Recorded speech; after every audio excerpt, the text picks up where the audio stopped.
Path of Exile 2 is one of the best ARPGs ever made. It is also one of the most confusing games you will ever open. Most new players quit within the first few hours, not because the game is bad, but because nobody told them what they actually needed to know. They open the passive skill tree, see what looks like a roadmap of the entire galaxy, and close the game forever. This video is going to save you dozens of hours of frustration. I'm going to walk you through everything, what the game actually is, how to start, what to focus on, and the 10 mistakes that ruin most beginners before they even get to the good stuff. Let's go. What is Path of Exile 2? Path of Exile 2 is a free-to-play action RPG developed by Grinding Gear Games. You kill monsters, collect loot, build a character, and push deeper into increasingly brutal content. If you've played Diablo 4, you already understand the basic loop. But here's where PoE2 is different, and I mean very different. The character customization in this game is on another level entirely. There's a passive skill tree with hundreds of nodes. There are dozens of active skills that work differently depending on how you support them. Your class, your gear, your gems, and your choices all interact in ways that can either make you incredibly powerful or leave you wondering why a basic enemy just one-shot you. If Diablo 4 is a highway, smooth, fast, and easy to navigate, Path of Exile 2 is an open world with no GPS. It's a lot more to handle, but once it clicks, it's one of the most rewarding games you'll ever play. And the best part, it's completely free. The monetization is cosmetic only. You're not paying to win here. Choosing a league and game mode. When you first launch PoE2, you'll be asked to choose a league. This confuses a lot of people, so let me break it down quickly. There are two main options, seasonal leagues and standard. Seasonal leagues reset every few months. Fresh economy, fresh start, new mechanics added to the game. This is where the majority of the player base plays, and this is where new content arrives first. Standard is the permanent league. Characters from old leagues eventually move here. The economy is older and less active. My recommendation, start in the newest seasonal league, in softcore trade mode. That's the sweet spot for beginners. Now you'll also see options like hardcore and solo self-found, or SSF. Let me be very direct about these. Hardcore means when you die, your character is gone, deleted, over. Do not start here as a beginner. I'm serious. Solo self-found means no trading with other players. This makes gearing up significantly harder. SSF Hardcore combines both. That's a challenge mode for masochists. Respect to anyone playing it, but absolutely not for your first character. Start soft. Start trading. Die freely. Learn the game. Choosing your first class. PoE2 has several classes, and here's the thing that makes this game fascinating. All of them use the same passive skill tree. The difference is where on that tree each class starts, and what ascendancy subclasses they can unlock later. So don't overthink this too much. Pick the class that looks fun to you. If you want to shoot things, look at ranged classes. If you want to hit things with a giant weapon, go melee. If you want to throw spells everywhere, go a spellcaster.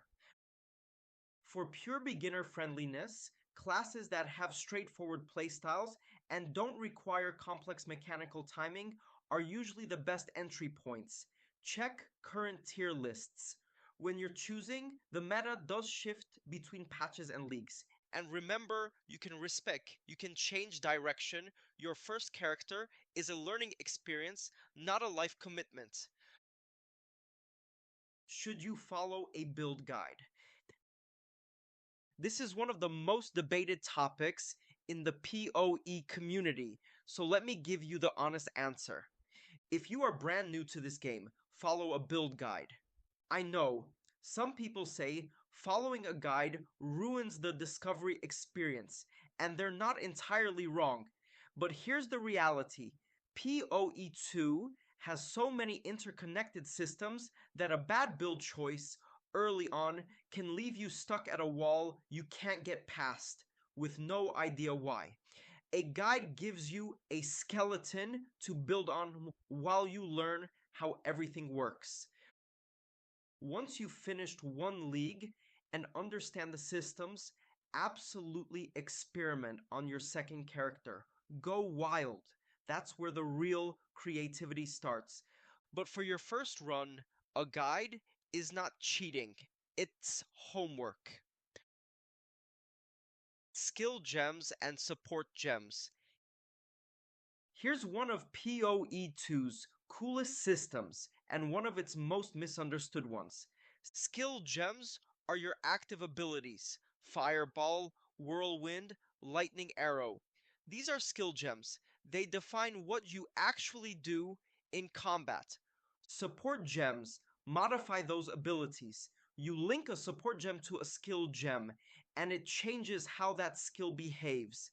Add a support that makes your fireball pierce through enemies. Add another that makes it chain between targets. Suddenly, your basic fireball is something completely different. And here's the key thing: any class can use any skill as long as you meet the stat requirements. You're not locked into your class's default abilities. The freedom here is enormous. Start simple.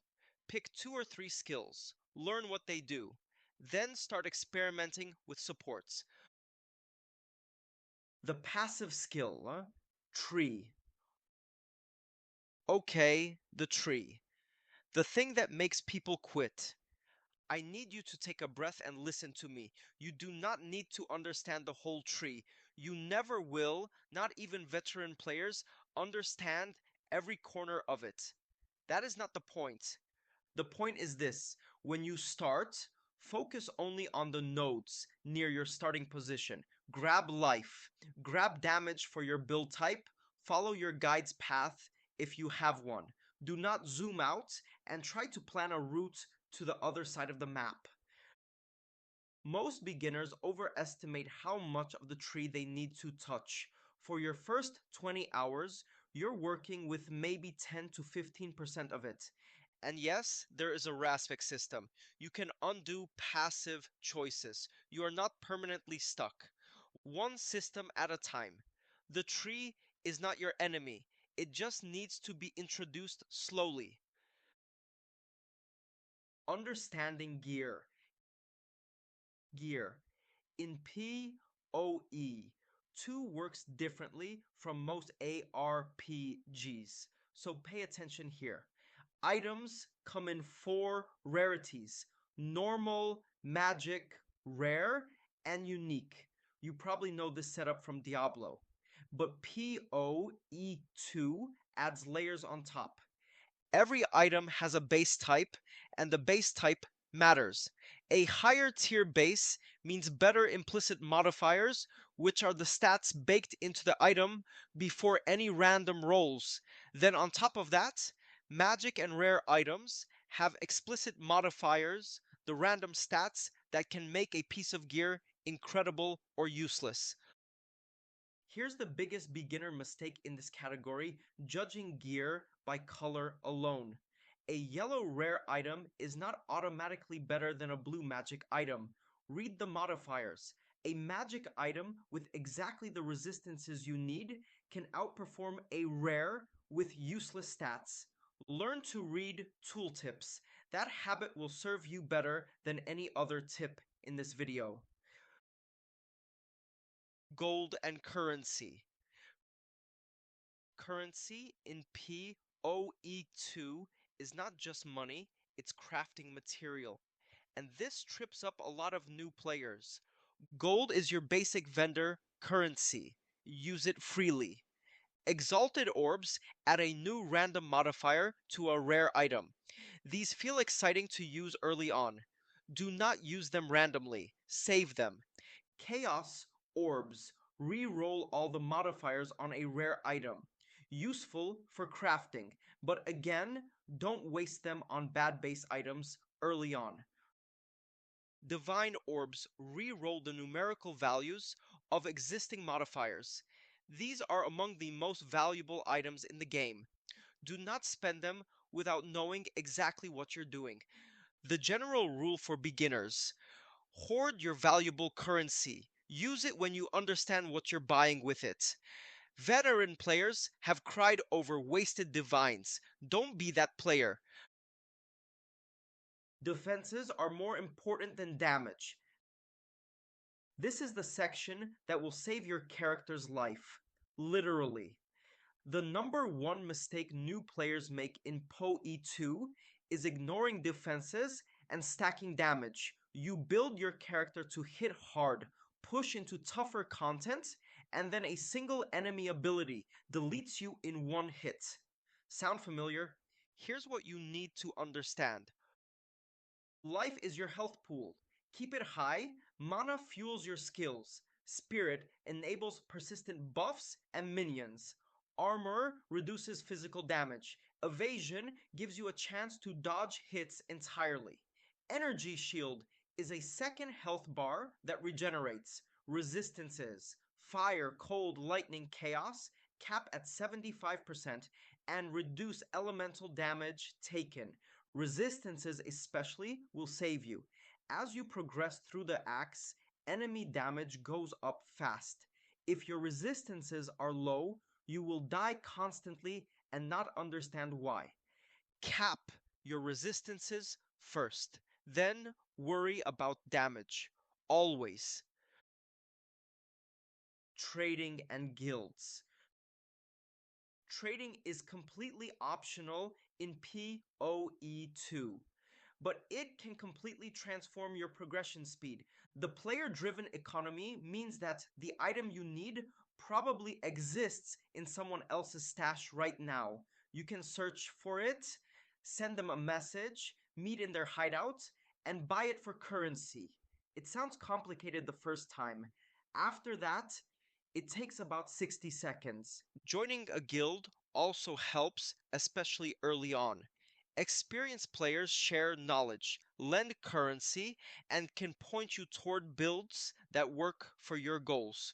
You don't need to trade or guild up, but both options are there, and both are worth exploring once you're comfortable. 10. Beginner mistakes that will ruin your progress. Alright, rapid fire. 10 mistakes. Pay attention. 1. Ignoring resistances. Already covered this. Cap them. Do it early. 2. Not upgrading your flasks. Flasks are your lifeline. Keep them updated with your character level, or they become useless fast. 3. Wasting exalted orbs. Don't slam them onto a bad item just because it felt exciting. 4. Ignoring weapon swaps. PoE2 allows weapon swapping mid-combat. Some builds use this actively. Don't leave free power on the table. 5. Never checking your DPS. The character screen shows your numbers. Use it. Know if a new item is actually an upgrade before equipping it. 6. Not identifying items. Unidentified rare items give you nothing useful. Identify everything, especially early on when you're still figuring out what modifiers you need. 7. Refusing to follow a build guide. We talked about this. Your first character is not the time to wing it. 8. Ignoring trading. If you're stuck on a boss and your gear is terrible, trading for one key upgrade can immediately solve your problem. 9. Not exploring maps fully. Side areas, optional dungeons, and hidden rooms contain loot, quests, and passive respec points. Rushing the main path means missing a lot. 10. Focusing only on item rarity. Read the modifiers. A yellow item with garbage stats is worse than a blue item with exactly what you need. Color is not king. Stats are king. My final advice. Here's the thing I want to leave you with. Path of Exile 2 is supposed to feel overwhelming at first. The developers know it. The community knows it. Nobody, and I mean nobody, understood everything when they started. Not the veterans, not the streamers, not the people who've played since the original Path of Exile launched over a decade ago. The game rewards patience. It rewards curiosity. It rewards players who are willing to learn one system at a time instead of trying to master everything on day one. You don't need to understand crafting on your first character. You don't need to fully optimize your passive tree. You don't need to learn every currency interaction this week. Pick a class, follow a guide if you want one, play through the acts, learn as you go. And when something kills you, and things will kill you, treat it as a lesson, not a failure. The moment PoE2 clicks for you is one of the best feelings in gaming, and it will click. Just give it time. Alright, now I want to hear from you. What class did you start with? Are you following a build guide or going your own way? And what's the thing that confused you most when you first opened this game? Drop it in the comments. I read everything, and your question might end up in the next video. If this guide helped you out, hit subscribe. See you in the next one. Good luck out there, Exile.